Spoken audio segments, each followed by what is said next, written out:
Welcome to the Save Par Golf Podcast, where two average golfers talk about golf and things. I'm your host, Eric. I'm Dominic. We are currently on episode 32, and we have a special guest on today. We have Ryan with All Access. If you don't follow them on Instagram, make sure to hit that follow button. They're a travel company that is designed for the avid golfer experience seeker. The Instagram handle is at All Access GTE. Ryan, thank you so much for taking the time and joining us on our podcast. No problem, boys. Happy to be here. Absolutely. We love travel. We love golf. So this could be the best episode yet. I love that. Well, you also got me at average golfer. I'm a below average golfer. Oh, same here. But same here. That's the beautiful thing about golf. We can suck at it and still enjoy it. Absolutely. We had a chance to talk before we hopped on, and super excited about this episode. There's so much to talk about. We said we could talk for hours, but kind of want to get an idea of what All Access is all about and how it started. If you could just give us a little bit of the background. Sure. I'm a former athlete, and when the career kind of fizzled out, the chances of me continuing that path was no longer there. I had to get a real job, and I got hired by some big company based in London. And my job was basically just getting on the phone, pounding out cold calls, but I was selling sporting events. So for me, it was kind of a good segue. Sure. So I was selling things like the Super Bowl, the Final Four, the Masters, US Open golf, tennis, that kind of stuff. And I fell in love with doing it. And candidly, it's the only job I've ever had. So after a handful of years of doing that for the other company, I started my own company, which is obviously All Access. And the first handful of years, it was really about the events. I'd say that it was probably 60-40 golf to other sports. Kentucky Derby and things like that were still pretty relevant for us. And then I went to watch the Ryder Cup at Gleneagles in Scotland. And wow. I was not a big golfer, but I played my first round of golf overseas, and it happened to be at a little place called Carnoustie. And I absolutely fell in love with not only the game, but the game over there. So what ended up happening is I came home from that trip, and the company that helped me do that trip, I ended up buying and merging it in with All Access. So currently what All Access does is we have two arms of the business. One sells custom packages to sporting events all over the world. And it's not just golf. It's the Grand Prix of Monaco. It is, the rugby, you name it, we can do it. But there's a very heavy golf push, clearly. Sure. So that the other arm of the business then does custom bespoke trips, golf trips all over the world, from Australia, New Zealand to South Africa, to the Mecca of golf, which is obviously Scotland and Ireland. So that's what we do on a daily basis. So the cool thing is I get to nerd out and talk about golf and sports every day. And when I take golf trips, I tell my wife it's for work. That's a bonus right there. Yeah. So when you have these, you get these clients or these customers, do you get to experience all these trips ahead of time, or so you have something to talk about, so you can give them the deets, of hey, this is where you want to go? It's funny. It's one of those things where when I first got in the industry, I was selling events that I've still never been to. And it didn't seem very authentic. And now with All Access, and obviously having control of my own business, I'd say that the majority of the people that are on the phones talking to clients and delivering these types of experiences to people have been there to experience it themselves. Now, you don't need to play every top golf course in Ireland to be able to sell a trip to Ireland, but it sure as hell helps. Absolutely. And especially, again, when you can take a golf trip and say it's work. So yeah, we most of us, the entire company is comprised of golf nerds, ex-golf pros, guys that are members of the best golf clubs in America. We are a very, very heavy golf nerd business. Where are you located? I'm right outside of Philadelphia. Okay. So I moved, I was a New York City guy for 16, 17 years. And my wife made me move to the suburbs. And so we live about 25 minutes just east of Philly. And in golf terms, I'm about 25, 30 minutes away from Pine Valley, where I'm sitting right here in South New Jersey. Oh, so you're not too far at all. No. Are you, you were kind of mentioning all the different employees. So as far as business wise, is it considered a small company or a large business? No, I think overall we're a small business. The fact is that pre-pandemic, there was a handful of us, people that were kind of driving sales, and we had some operational support staff. And what we have found is through the pandemic, it was the first time since I started the company that we were able to finally slow down and take a little bit of a look, under the hood, so to speak. Sure. And we came out of the pandemic a much stronger business than we were going into it, which is ironic, being that we couldn't do any golf trips and we couldn't go any sporting events. But we've grown massively in the last 2 years. We've doubled our revenue every year the last couple of years, and we're on pace to double it again this year. We've quadrupled our staff over the last 18 months. In fact, we are moving into a new office because we outgrew the existing office. And you guys will be happy to know I'm putting in a full swing sim in the office. But here's the problem. If I still suck after having a swing sim in my office, I'm just going to start playing tennis. Just pick up a different sport. Yeah. Yeah. Well, I'm convinced that being good on a simulator is very different than being good because when you're in a simulator, there's nothing stopping you from having a weird lie or you kind of always have the weird gust of wind or unless you put a big fan out there. You try it. That's true. I don't want to mess up my hair up when I'm swinging. Hey. You're just talking about COVID and how you guys have actually kind of been able to kind of almost hit the brakes a little bit and see since all the travel restrictions have lifted, have you seen has it been even busier than before? Oh yeah. I mean, I think that golf right now is in the roaring 20s. I think that we have a 3 to 5 year window where golf is going to continue growing. The game is growing, inclusion and, all the things that you see out there around the game of golf right now. But it's also, COVID taught us a lot. It taught us to not push off that bucket list, the trip that I wanted to always take with my father that I probably won't be able to take anymore. I wish I had done it. And I think that the pandemic really had people take, kind of look at what's important and not push it off anymore. So I think the bucket list trips, I've always wanted to, well, screw it. Now I'm doing it. I think that's really there. The other thing that I think people discount is for the people that kept their jobs during COVID, nobody spent money. Mm-hmm. A lot of companies and a lot of affluent individuals, there wasn't a lot to do. So I think people have a bit of money burning a hole in their pocket right now. And truth be told, we can't keep up. We're trying to hire literally every day, trying to get new people in here because we just can't keep up with the demand. In fact, our biggest issue right now is that the inventory. Everybody wants to go to Ireland, Scotland, and England to play golf, and getting the primo tee times is extremely difficult right now. So I work in the running industry, in like a retail setting. Track season just started. Marathon season starting here, and we're seeing a lot of the same issues with inventory. People are coming in, they're buying 2-3 pairs of shoes at a time, and all of a sudden I don't have anything like a men's 10. Yeah. Is that kind of like what's happening with you guys, where it's like, hey, we're selling everything hand over fist, and now it's like, now we're just kind of waiting, because that's I think it's a similar comparison. I think the big issue, and when you really think about it, is people in 2019 booked trips for the summer of 2020. Mm-hmm. Well, those didn't happen. So those trips were now rolled over to 2021. But throughout 2020, people assumed the pandemic would be over for 2021. So they started selling tee times for 2021 as well. Well, then now we have got 2 full years of tee times that didn't happen in 2021 until very late. So now 2 full years are now rolled over to 2022. And keep in mind that, the big 3 courses that are requested every day, we talk about Royal County Down, Royal Portrush in Northern Ireland, which the photo there, you guys can obviously see that's County Down.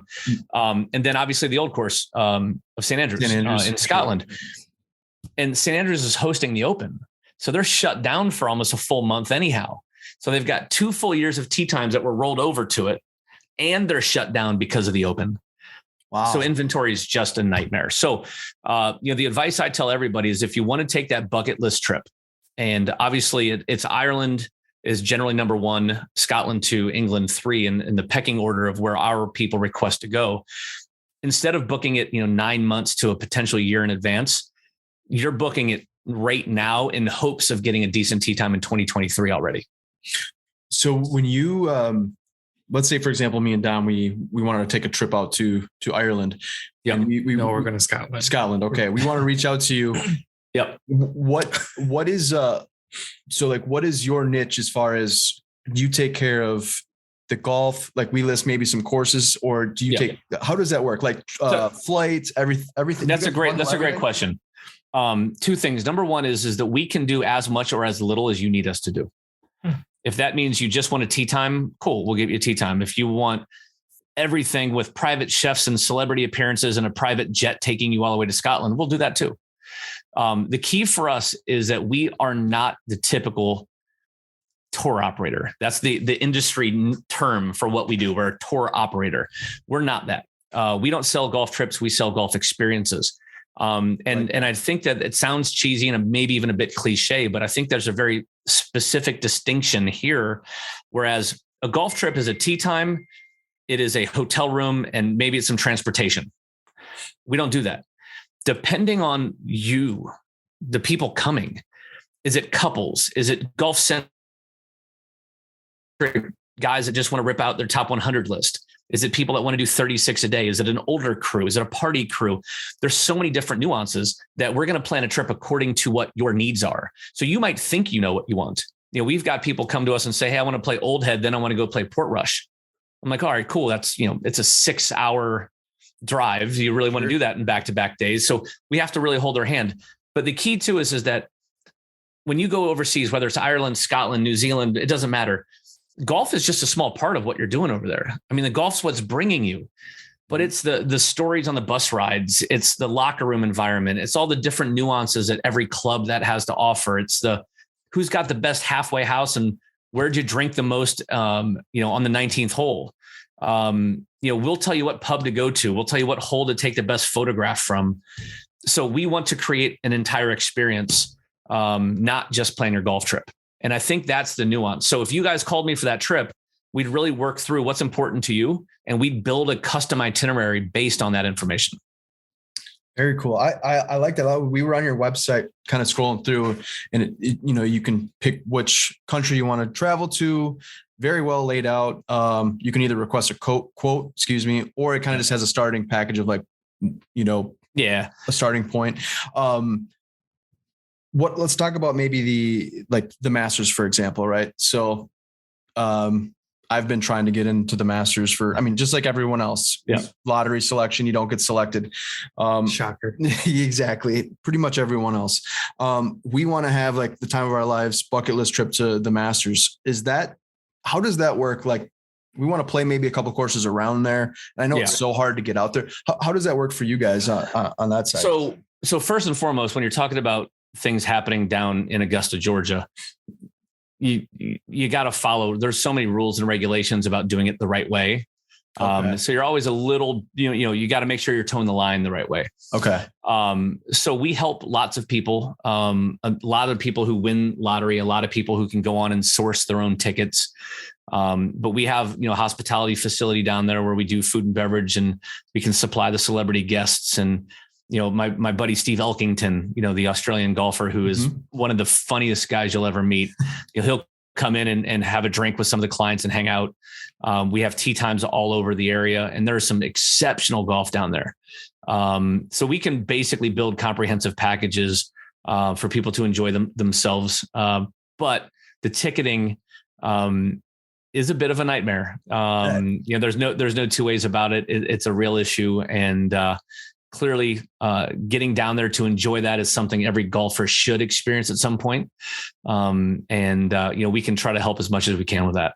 Okay. So would you source the tickets, or is that on the group per se? It really, really depends.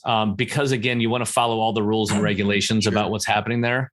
We can help point people in the right direction. We can help facilitate everything from soup to nuts down there. Okay. But again, it's one of those things where you want to make sure that you're following the rules, and Augusta National clearly has things to follow, and we want to make sure that we follow them the right way. So, the one thing that we talk about is anybody who requests a quote or wants to buy something from us, they're not buying from a website. They're not buying some cookie cutter pre-done package. They're going to get on the phone with one of our experts and really work a way to build from the ground up exactly what they want.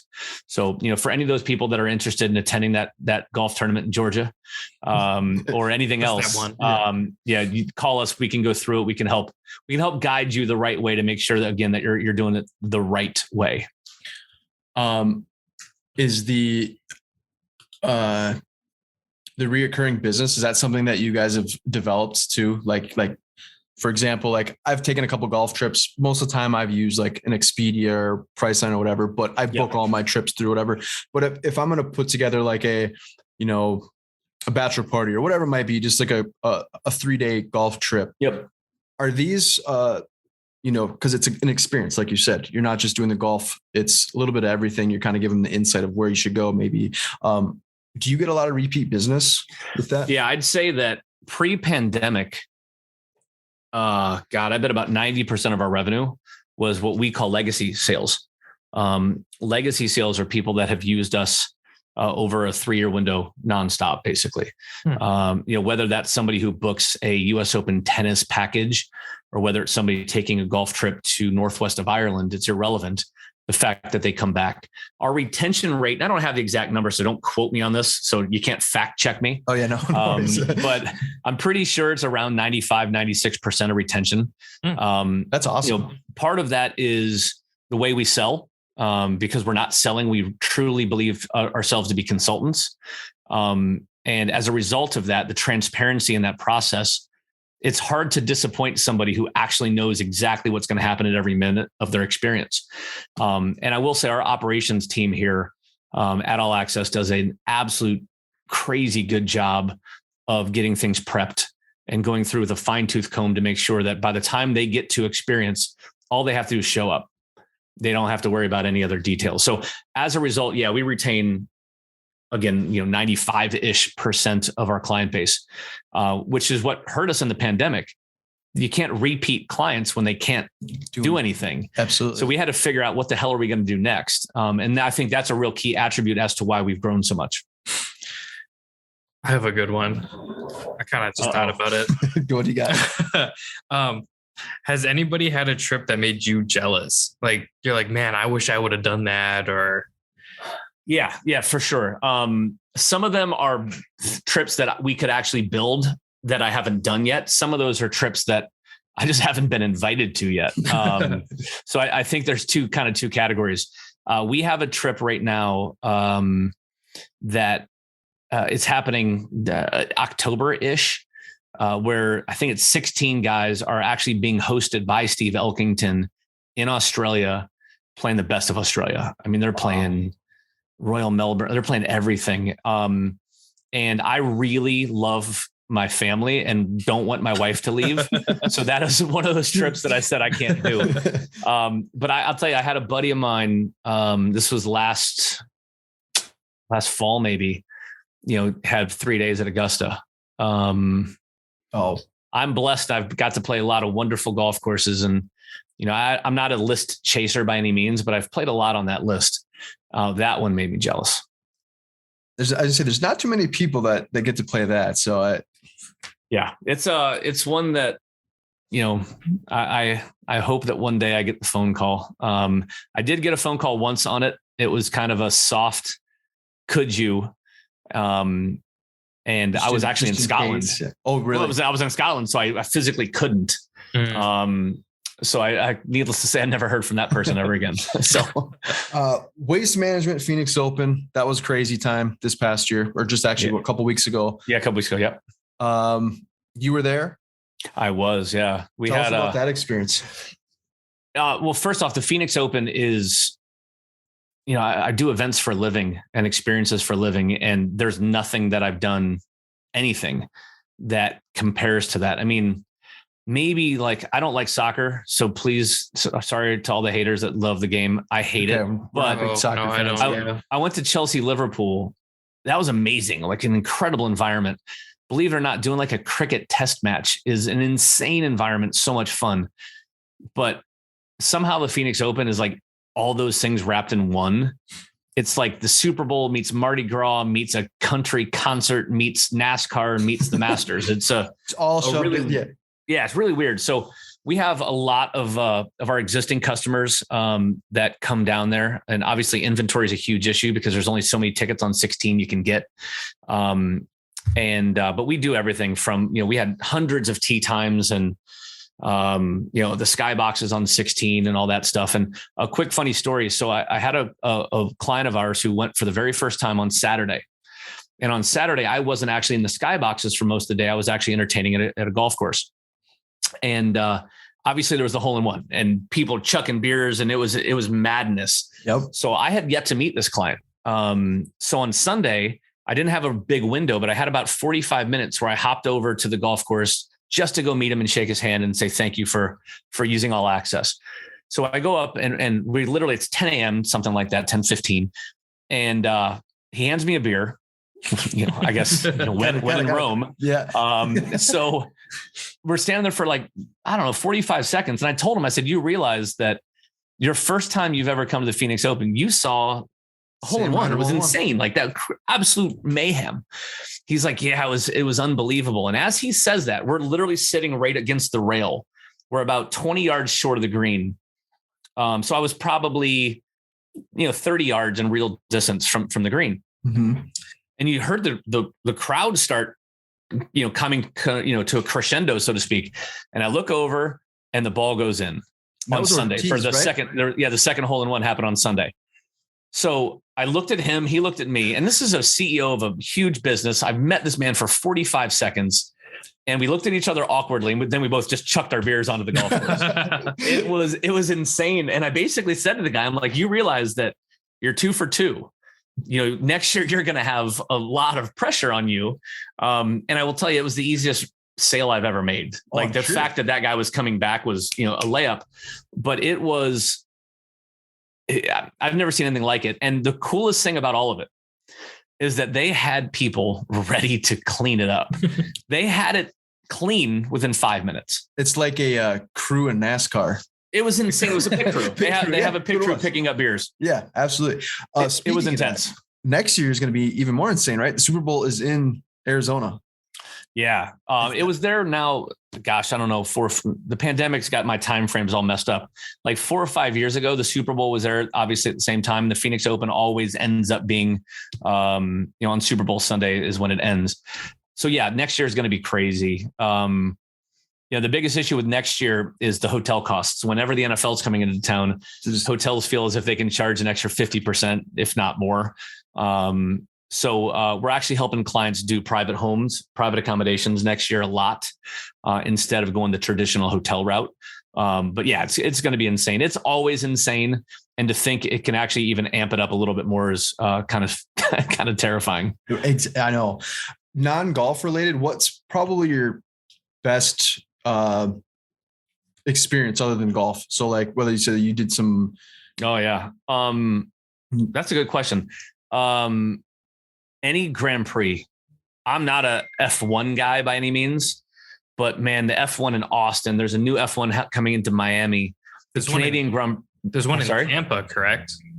I don't even know if there's one in Tampa. I know there's Miami. I think there's one in Tampa because that's one I wanted to go to just because I have family in Tampa. Yeah, it's always around spring break. Okay. There's one out Long Beach that they do as well. But the one that really stands out, obviously the Grand Prix of Monaco is insane, but that's really a billionaire's playground. And I clearly have I don't belong there. But the one in Montreal is exceptional, but the Derby is exceptional. But I'm a basketball guy.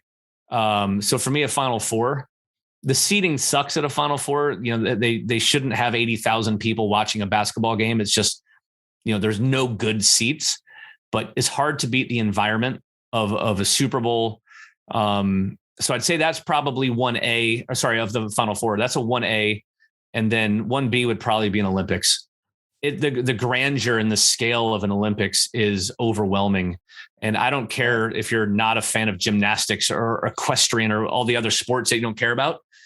It's incredible. So doing an Olympics is pretty special. Okay. I didn't even think about that. So it's not Tampa, it's St. Pete, which is like Tampa's ugly cousin.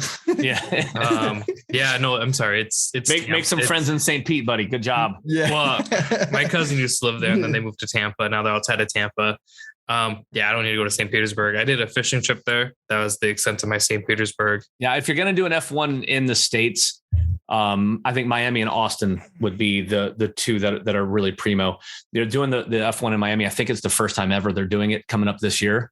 And it's going to be exceptional. I mean, obviously all events in Miami are pretty solid. I was going to ask you one other question. As far as like the other events, are most of those business related, or do just like, let's just say like there was like maybe a group of 4 people that were trying to get Super Bowl tickets or whatever it might be. Yeah. It's a question we hear every day. No, we don't just sell to big corporates that spend, hundreds of thousands of dollars doing these events. We sell to the average Joe too. The beautiful thing about what All Access does and how we've tried to, be a little bit different than the existing models of this type of business is that we can sell to anybody, whether it's, a handful of guys on a strict budget who really want to get to the Phoenix Open and can only do general admission tickets and a public golf course tee time, or whether it's a guy flying his PJ there who wants to, be on 16 and only play the best of the best of the best. Irrelevant. Not only has golf made a big push, for the inclusion stuff, we don't want to just sell the. There's a lot of really good BMWs out there too, so you don't have to just go straight to the Bugatti. I mean, I'd love to go straight to the Bugatti, but right? Yeah, jump right to. So if I wanted to maybe fine wine my wife and a wedding anniversary, private jet and all that, that's something you guys can accommodate. You name it. I mean, literally, one of the mantras of the company is that we will do as much or as little as a client requires. And we do have guys that require a private jet, and the most expensive this and the celebrity appearance from that person. And but we also have people who are, flying coach on JetBlue, and they're banging out a $79 round of golf somewhere, and they just want to have an experience. So, the way that we look at it is we can sell to anybody. And who's to say that the guy that's spending, a smaller average size deal for us today, what they're going to do in 10 years. So, we're not going to build a business to what we want to and scale it the way that we want to, by not being able to sell to most people. So obviously, like, I'm jealous of everybody who does a trip, and now I kind of want to go on a trip. FOMO is a real thing, man. I'm telling you. Trust me, I know. I have it look, I send people on trips for a living and I don't get to go on 99% of them. I live in a state of FOMO. So we were talking about how, people want to spend money because of, COVID and everything. Obviously there are a lot of people that are trying to save money because of COVID and, penny to penny, stuff like that. Are there like financing ways you guys are financing offers where you could pay a certain amount per month type of deal, or is it all just kind of here's the price? Yeah, we've never done that. The way that it generally works though is that you pay a 50% deposit to actually book the experience, and then depending on how in advance you book it, the remaining balance isn't due until about 90 days. Mm-hmm. So for example, you guys talked about going to Scotland. One of the best trips you can do in Scotland, because you have to avoid the old course for a couple of years. You're just not going to get on unless you pay through the nose. So, but you can go play Troon, Turnberry, Prestwick on the West Coast. You can go up north and play Dornoch, Castle Stewart, Cruden Bay, Royal Aberdeen. You can go south of Edinburgh and play Gullin, Muirfield, and North Berwick, which North Berwick is my absolute favorite round of golf outside of America. You can do a Scottish trip like that. And if you wanted it, that's 2023. So you're paying a deposit now and paying the rest of it 90 days before you travel. Got it. Do you have like a piece of advice that you might want to give our followers or our listeners? Something business related or golf related, just anything in general that you've learned? Yeah. I mean, when it comes to, I'm not an expert on a lot of things, but I'm pretty good at this whole experience thing. The best advice I have for somebody now is, first off, plan way in advance. If you want to think about a trip in 2023, you should have already done most of the work for it. So call and rely on somebody else's expertise. Whether you call us, I'd love you to, but don't try to do this yourself to save money. You're not going to save money. And what you're going to end up doing is making a logistical, like fatal blow. You'll book the wrong logistics and you'll end up 5 hours away from a place you're supposed to be. And, you think, well, I looked on a map, I can figure it out. It's too nuanced for that. So you're not going to pay a lot of extra money to use us because we buy better than you could. So we can make our money in that gray area. That's a good point. So use an expert, plan very, very far in advance, and avoid the old course because what it will do is it will taunt you and say, play me, come here and see me. And you can't. So that's why for the next 2 years, you should be looking at going to Ireland instead of Scotland. That's the advice I'd give you. Aberdeen's on my bucket list. So that's just why I wanted to go to Scotland. Aberdeen is crazy good. Royal Aberdeen is an amazing golf course, but not to get into politics. So please don't, get at me, anybody listening to this. Trump International in Aberdeen is absolutely spectacular. Okay. It is a new age golf course and it's a little bit tricked up. So some of the purists will say it lacks the character of a Turnberry or the old course or Muirfield, and it does. But my God, is it fun? It's super dynamic and really fun. Are those courses? If you're planning for 2023, you shouldn't have any issue with getting on any of those kind of courses. No, right now, 2023 is basically pre-booking. The quote books aren't open for tee times there yet. So to have a chance of 2023, basically what you want to do is you want to book it with us now. So when the books are opening, we're standing there with a checkbook saying we have this group for these days. We have this group for these days. So yeah, right now, 2023, pretty much everything's in play. I just try to steer everybody away from the old course for now, not because they shouldn't play it. It's Mecca of golf. It's spectacular. But realistically speaking, that's a 2024 and on move. There's so many other good golf trips you can do. There's 3 golf trips in Scotland you can do. There's 4 golf trips in Ireland you can do. The second best golf trip that I've ever done is not in Ireland or Scotland. It's in England. Okay. South of London, you can play 5 world top 100s within like an hour and a half of each other. The best 36-hole day of golf I've ever had in my life is at Sunningdale, just south of London. Okay. Sunningdale is... It's other level, man. Sunningdale, Walton Heath, Swinley Forest, St. George's Hill, Royal St. George's, where the Open was last year, and Royal Cinque Ports.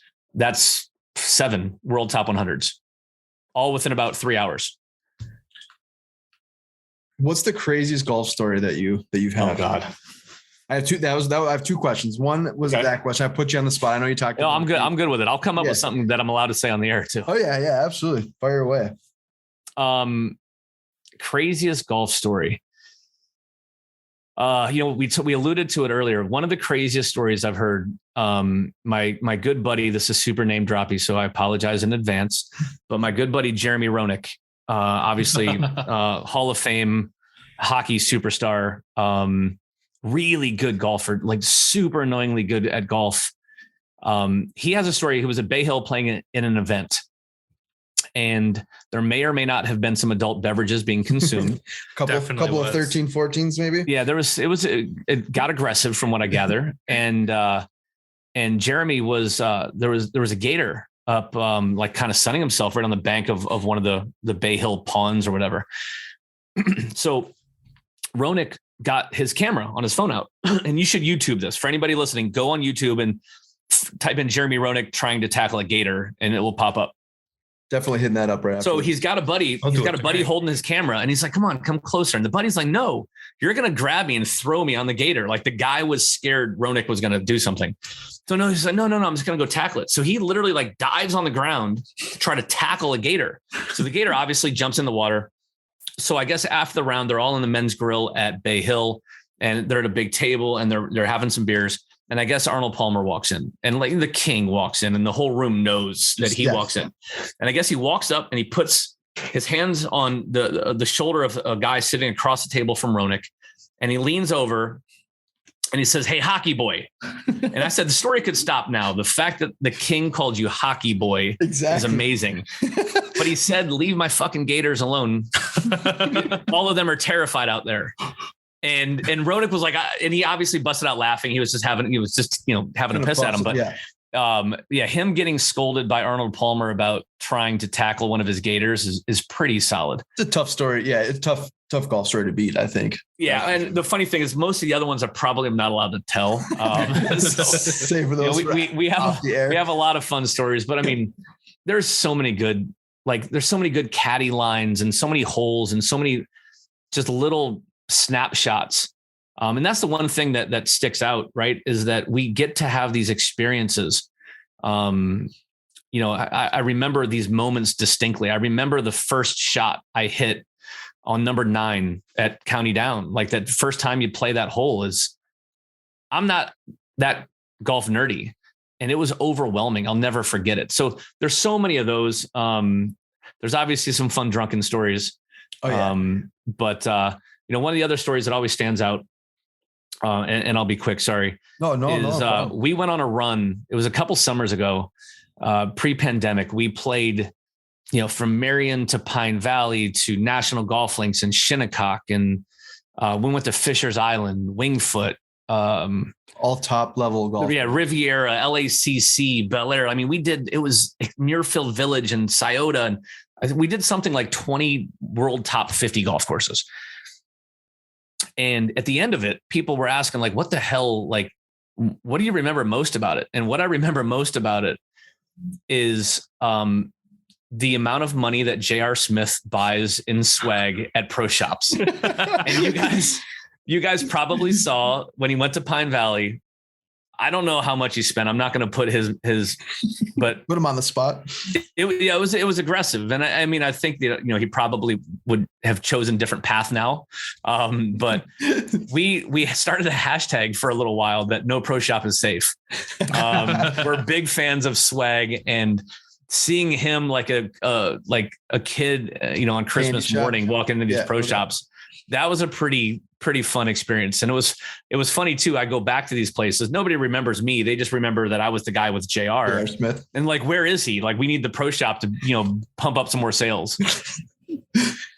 That's awesome. I know you were talking about JR Smith, and you guys recorded some, you said 5 episodes. Yeah. So, JR and I one day were just, we talk a lot and just geek out about golf and, what are we doing next kind of thing. And one day we said we should actually just record this. And then that turned into, we should record it, turn it into a podcast, and then maybe invite some of our, I say our celebrity friends, but clearly he's got a few more than me. And just talk golf and, kind of barbershop meets the pro shop. So one day we went and literally banged out 5 episodes. We interviewed some great guys, my buddy Bryce Petty, obviously former quarterback for the Jets and played at Baylor.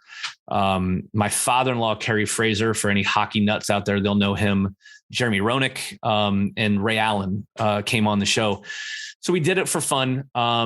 And obviously got some great feedback, but that's when JR decided to go back to school. And obviously, play golf at North Carolina A&T, which, to tell you how proud I am of what he's doing and, the push he's doing for golf and for himself, it's fantastic to see and to hear about. But anyhow, so we put it on pause, but we are coming out with it will be on a streaming channel. It will be launched late August of this year. And we will be doing 8 episodes of basically our version of a pro shop meets a barbershop. We'll get some of celebrity friends and athletes and some actors and some folks, and we're going to go to their home courses, play some golf, have a beer or two, smoke a cigar, and talk about golf experiences and why golf. And the perspective of why golf is so different for every person that question just starts an entire show, right? You can just say, why did you start playing golf? And it's different for everybody, but it's what brings us all together. So that's a really cool part of what the show is going to be.